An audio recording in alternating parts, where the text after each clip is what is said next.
Nire lehenengo hilabetiak profesional moduan momentu gorrak eta momentu honekin izan dira. Hasieran kanbio desente dagoela ez junior mailatik profesional maila. Baina gehia esan pixkanaka karreraz karrera taldekideekin gauza berrik ikasten jo naizela eta pixkanaka kategoria berri honta adaptatzen. Eta nik uste dut pixkanaka aurrera pausuk emate hasi naizela pixkanaka.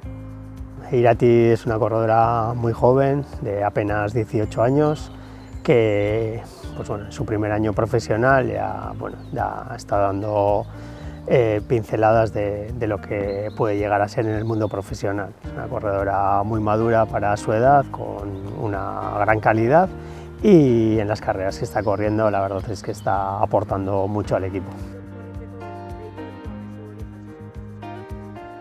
Onlop korritzen egula jakin unean, egia esan, ez zion hasierako planetan, baina gero Kristinak ezin izan zula jun, orduan nahi deitu zidatela, eta egia esan ilusio askokin jaso nuen mezu horiez, azkenean nire lehenengo World Tour mailako karrera izango zalako, eta klasika hauek, Belgikako klasika hauek irikitezun karrera zalako, eta egia esan ilusio askokin.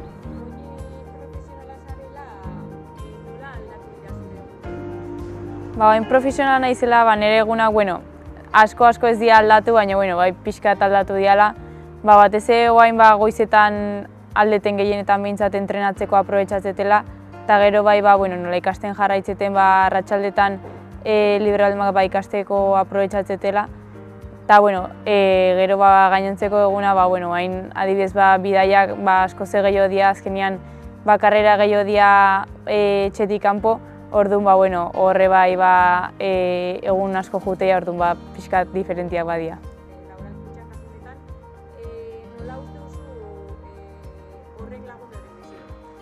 Etxeko taldeakin, talde euskaldun batekin profesional eta salto egiteak nik uste modu bateo bestea lagundu dira, azkenean etxeko taldeakin gaina euskalduna izan da dana erresagoa gertuko bezala iteala, eta gehiago sentiarazte izula etxian, eta nik uste inguruko jendea euskalduna izan da edo gertukoa asko erreste ditula gauzak. Este equipo se creó también en parte para eso, ¿no? Para dar la oportunidad a las corredoras de casa de saltar al campo profesional, y dentro de nuestro seguimiento están corredoras como Maite Urteaga, Mayer Olano, Ayala Serrano, que de hecho ya estuvieron con nosotros en la concentración del mes de enero, y estamos realizándoles un seguimiento y viendo un poco su evolución para ver cuándo podrían estar preparadas para dar el salto al profesionalismo.